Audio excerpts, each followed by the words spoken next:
Today we have a new hands-on video leak showcasing the iPhone 16 in all of its colors, as well as plenty more spec confirmations and some more details about the all-new capture button, so hit subscribe now and we'll get right into it.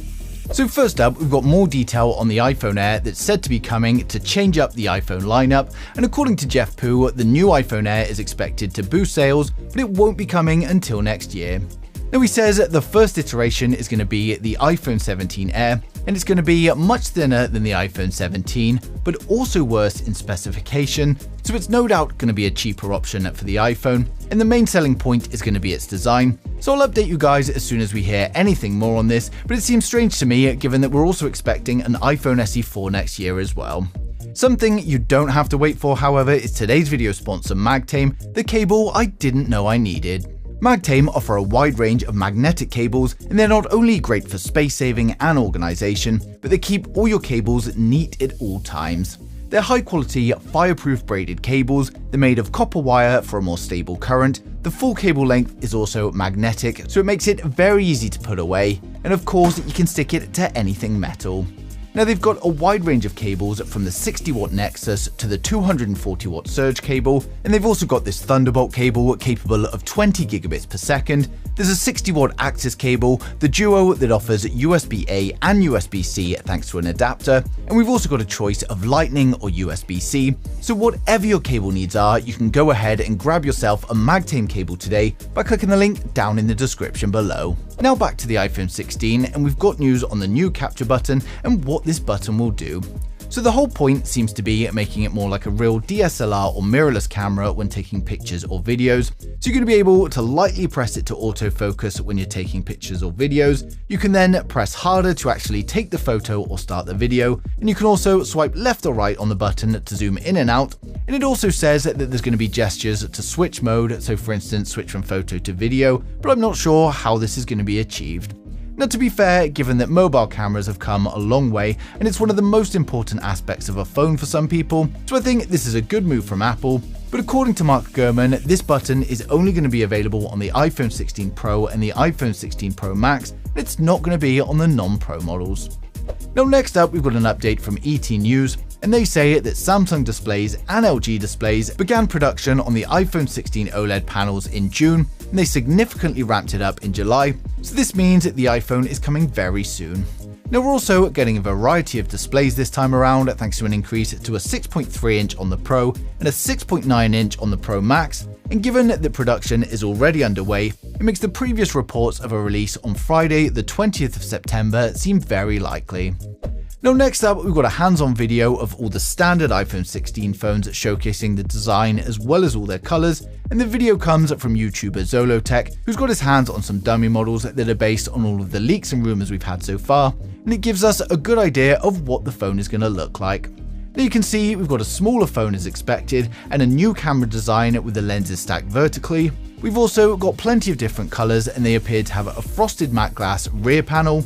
He also shows that his standard iPhone 16 demo models feature the new action button on the side, and he also shows us the new capture button. Now he does also explain in his video that there may not be a capture button for the non-Pro iPhone 16, and it may actually be just a millimeter wave antenna. Now the case manufacturers get these CAD early for the placement of things ahead of the launch, but they don't get the full design and specification, so they know where things are, but they don't know the exact specs. Now on the front it's pretty much the same as last year, so there's no changes there, but of course these are dummy units, so the display can't be turned on. Now I've placed the link for Zolotech's channel down in the description below, so go ahead and click that if you want to see the full video. But the iPhone 16 series is no doubt going to be a successful release for Apple, and for those excited, we're going to run through the full specs, design, and the expected pricing of each model in the range to help you guys decide which one is right for you. So make sure you hit subscribe now and we'll get right into it. So first up, we have the standard iPhone 16. With the standard iPhone 16, we get a 6.3 inch OLED display, but unfortunately this is still going to be an LTPS display. The iPhone 16 is going to have a taller aspect ratio than last year, and it's going to be protected by Ceramic Shield 2.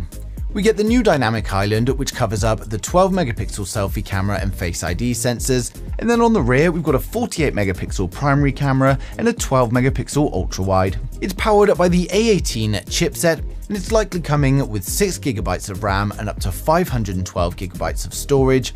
It's also powered up by a 3450 mAh battery with 30-watt fast charging, and it's going to come with advanced 5G, Bluetooth 5.3 and Wi-Fi 7. Now it will of course ship with iOS 18 and is expected to launch from around $850 in September 2024. Now next up, we've got the iPhone 16 Plus. With the iPhone 16 Plus, we get a 6.9-inch OLED display, and again, unfortunately, this is another LTPS display. It's got a taller aspect ratio than its predecessor and is protected by Ceramic Shield 2. We get the new Dynamic Island, which covers up the 12-megapixel selfie cameras and Face ID sensors, and then on the rear we've got a 48-megapixel primary camera and a 12-megapixel ultra-wide. It's powered by the A18 chipset, and it's likely going to come with a choice of 6GB of RAM and up to 512GB of storage. It's powered by a 4420 mAh battery with 30-watt fast charging, and it comes with the advanced 5G, Bluetooth 5.3 and Wi-Fi 7. Now it of course ships with iOS 18 and is expected to launch from around $950 in September 24.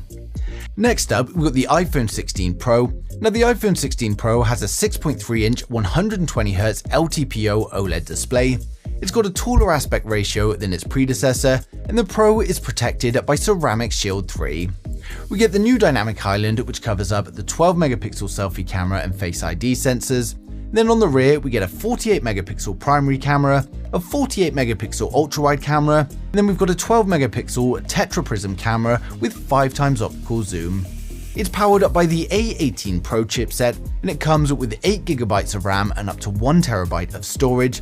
And it's also powered up by a 3450 mAh battery, and fast charging is still unknown at the moment, but we do expect some improvements. And of course, it comes with the advanced 5G, Bluetooth 5.3 and Wi-Fi 7. It will of course ship with iOS 18 and is expected to launch from around $1,100 in September 2024. Now finally, we save the best to last, the iPhone 16 Pro Max. With the iPhone 16 Pro Max, we get a 6.9-inch 120Hz LTPO OLED display. Again, like the other phones, it's got a taller aspect ratio than its predecessor, and it's protected by Ceramic Shield 3. We get the Dynamic Island, which covers up the 12-megapixel selfie cameras and Face ID sensors. And then on the rear, we've got a 48-megapixel primary camera, a 48-megapixel ultra-wide, and a 12-megapixel tetraprism camera with 5x optical zoom. It's powered up by the A18 Pro chipset. It comes with 8GB of RAM and up to 1TB of storage, and it's powered up by a 4500 mAh battery. As with the 16 Pro, we don't know the fast charging at the moment, but we do expect to see some improvements. Now it comes with the advanced 5G, Bluetooth 5.3 and Wi-Fi 7, and it will of course ship with iOS 18, and this one's expected to launch around $1,300 in September 24. So overall, the iPhone 16 series is looking like a great addition to the lineup, whether you're after the Pro models or the non-Pro. With better and brighter displays, upgraded chipsets and improvements to the cameras, it's definitely going to be a popular device. Now iOS 18 is going to bring plenty of new features, with focus being on Apple Intelligence, but at least some of the new features will hopefully be passed onto older iPhones as well.